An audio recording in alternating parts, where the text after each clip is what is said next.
jungle.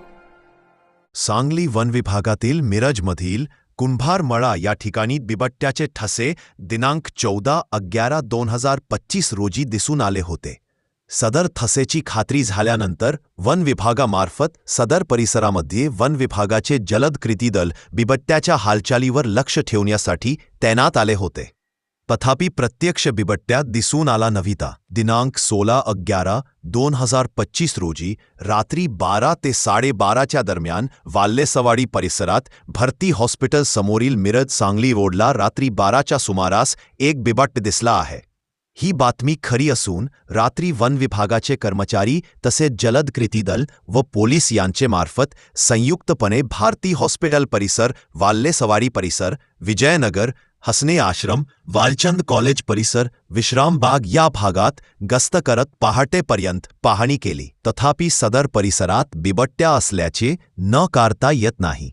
14/11/2025 पासून आजपर्यंत कोणतीही अनुचित घटना घडलेली नाही.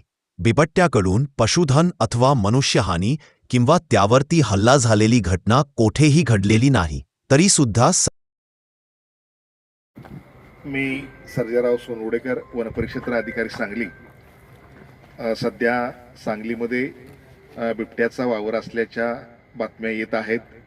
दिनांक 14/11/2025 रोजी बिबट्याच्या पाऊलखुणा वन विभागाला आढळून आल्या आणि त्यानंतर वन विभागाने त्या ठिकाणी जलद कृती दल आणि वनकर्मचारी यांच्या माध्यमातून सदर ठिकाणी कर्मचारी तैनात करून त्या परिसरामध्ये गस्त करत बिबट्याच्या हालचालींचा मागोवा घेण्याचा प्रयत्न केला.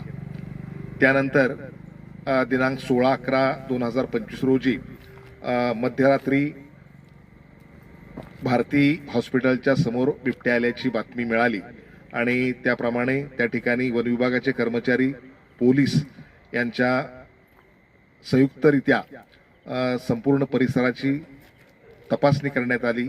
त्याचबरोबर सर्व ठिकाणी गस्त करण्यात आली, परंतु प्रत्यक्षदर्शी बिबट्या आढळून आला नाही.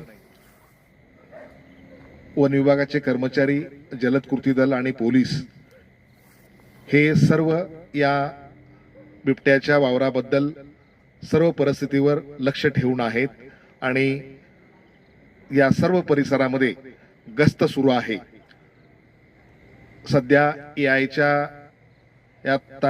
एआयच्या माध्यमातून काही लोक चुकीच्या अफवा पसरवत आहेत, काही चुकीचे फोटो व्हायरल करत आहेत. त्यामुळं नागरिकांच्या मध्ये भीतीचं वातावरण तयार झालेलं आहे. तरी आमचं वन विभागामार्फत सर्व नागरिकांना आव्हान आहे की अशा खोट्या अफवावर विश्वास ठेवू नका. वन विभागाचे कर्मचारी या सर्व परिस्थितीवर लक्ष ठेवून आहेत, गस्त करत आहेत. त्यामुळे कुणीही चुकीच्या गोष्टीवर विश्वास ठेवू नये आणि वन विभागाला सहकार्य करावे.